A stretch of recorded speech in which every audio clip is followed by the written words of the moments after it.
this second series of Crack School, we'll be talking about the more advanced techniques in crack climbing.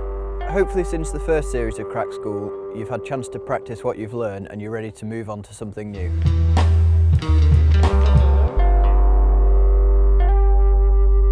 We can now move on to looking at how to approach and do crux moves on crack climbs.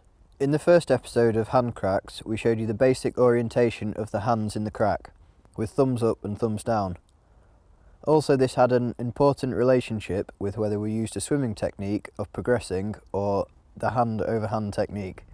We also looked at the positioning of our feet and how we insert our feet into the crack on each move. In episode 2, we'll be looking at how to use your hands in cracks where it's a little too narrow, and also using your hands in cracks where it gets a little bit wider. In addition, we'll also be looking at little tricks on how to get round hard crux moves with as little effort as possible.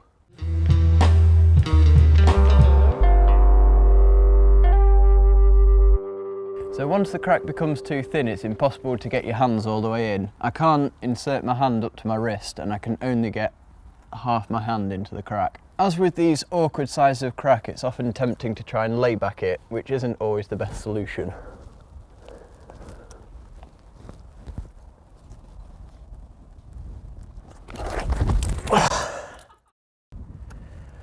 So what we need to remember with this jam is that the thumb is our friend, and if you don't have the thumb in the crack, the jam won't work properly. So you always want to go with the jams thumbs down. This way we can use a twisting action with the wrist and it helps it lock in. So you insert your hand into the crack, thumbs down, making sure you give preference to the thumb area of your hand. Therefore, you aim for slight openings in the crack so you can fit your thumb in. Once you've placed the thumb area as deep as possible, you will then try and slide as many fingers as you can on top. In contrast to a normal hand jam, the fingers pressing against the opposite wall inside the crack isn't necessarily as important, so if this doesn't naturally happen, then don't worry about it. Once your thumb and fingers are inserted into the crack, try and create plenty of squeeze in the thumb area, as this is the part that's going to keep you in there.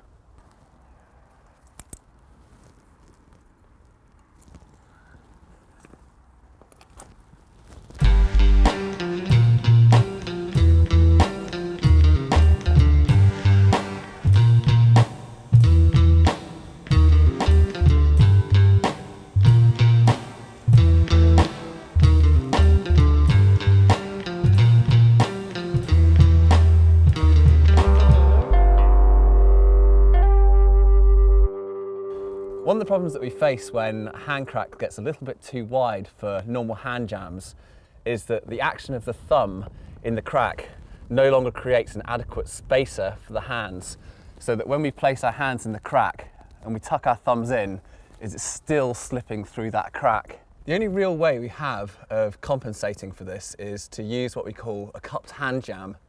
And with this, when we place our hand into the crack, is rather than just relying on the action of our thumb coming through, is that we're using the opposition of the fingers on the other side of the crack as well, so that you're pushing on one side with your fingers and then hard against the other side with your knuckles. And with that, we can still jam in the crack. Unfortunately, with cupped hand jamming, they're a lot more painful because of the oppositional forces that you're applying to either side of the crack, and particularly because it lies across the knuckles. So I'd really recommend taping up, as I have here, just to try and help with the pain a little bit more. So fortunately with a foot jam in cupped hands is that these produce some of the very best foot jams. So as much as possible, try and put lots of your body weight onto your feet so that you can rest a little bit more and not put so much weight onto your hands.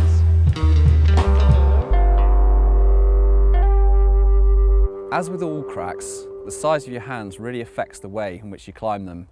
So what we're going to do now is we're going to show you a couple of tricks that you can use on hand cracks.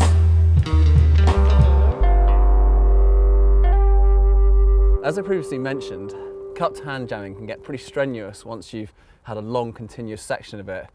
So one of the tricks is to use this technique that I called a squashed fist. So rather than placing our hand into the crack and doing this cupped hand position, is we actually insert it 90 degrees to that and squash our hand into the crack so that we're almost as if we're doing a fist jam. And then when we can get it no deeper, we then tuck our fingers in and create this very squashed up fist jam.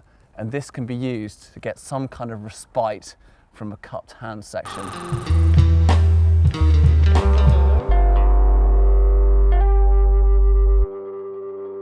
For example, if I'm jamming straight into the crack like this, I'm having to use 100% force on the jams.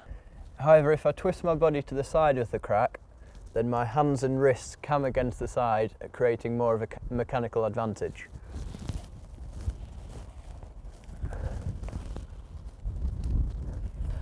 As with all crack climbing, often the best methods are produced by creating a mechanical advantage with the positioning of your body. This technique is particularly useful for resting, as you can relax the muscles a little, or alternatively when the jam is poor and you need to get every little bit of help that you can.